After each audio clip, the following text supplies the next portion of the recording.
Welcome back. This is an extra video to accompany my tutorial on symbols. Here, I will show you the difference between vector images and bitmaps. First of all, vector images are not to be confused with vectors, which are either lines to graphically display velocity or a method of organizing information in programming. These are vector images.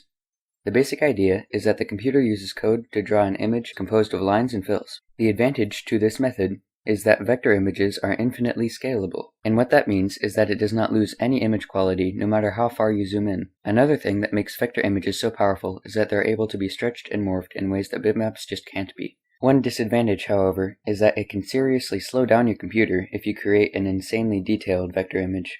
Bitmap images are the more commonly used ones. The idea of bitmaps is to have the computer use a grid of small colored blocks to display a recognizable picture. The small colored blocks are technically known as pixels. The nice thing about bitmaps is that if you use a fixed number of pixels, it doesn't matter how much detail you put into it because it will take the same amount of memory either way. The downside here is that bitmaps lose quality as you zoom in on them.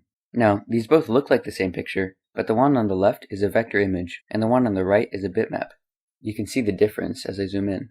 Notice how the one on the right loses image quality, but the one on the left doesn't. If you're planning on using Flash, the simple fact is, Flash likes vector images. Flash can handle both vector images and bitmaps, but it was built specifically for the purpose of utilizing vector images. This is what sets it apart from most other programs. It allows for very unique kinds of games and animations. Thanks for watching.